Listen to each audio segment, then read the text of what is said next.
Hi, my name is Willie. In case you can't guess for yourself, I'm going to talk a little bit about the rear mower.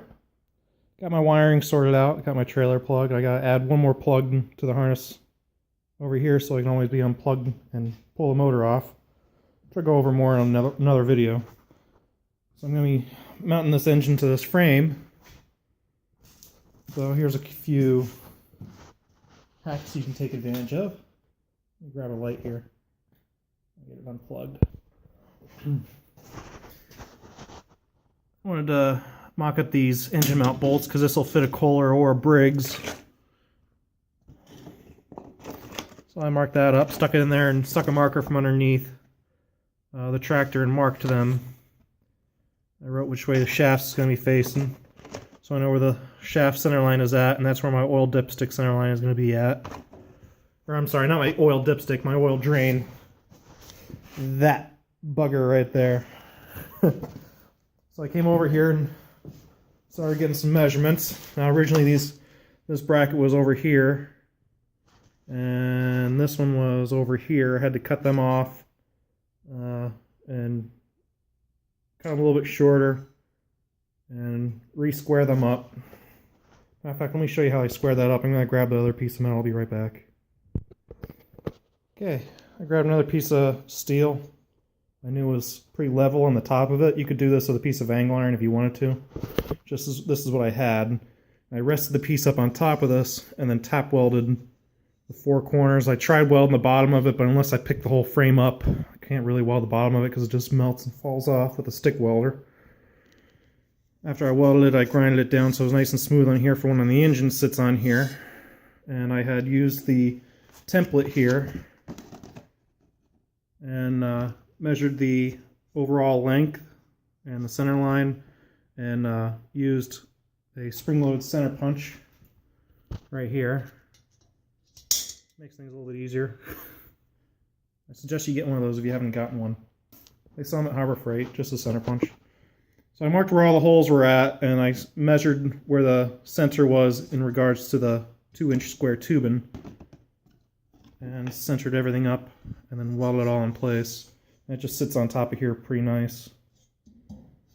And I still have to drill holes in the bottom, but I'm not. That's pretty self-explanatory. So what I'm going to do is I'm going to drill a 1-inch hole on the bottom of this 2-inch square tubing, so you can insert the bolt and a wrench up in here to tighten these down. Because you can't really do a slot on the square tubing because the bolt would just move around, the engine would move around. So I'm going to put the nuts in here. I don't think I might be able to fit a bolt right in here and stick the bolts up. There's plenty of room on the top for the nuts and washers. Anyway, I center punched it all. So yeah, I marked the overall length. Let me see if I can't point with this. It's not wanting to focus. Come on, focus you. There we go. Okay, that was the one end of the slot, and this was the other end of the slot, and then I measured the center of it and got the center. And I'm drilling for 3/8, so ironically this was 3/4. So when you take the gap between here and here, and which was, let's see, it was 3/8 overall. It was 3/16 either side of that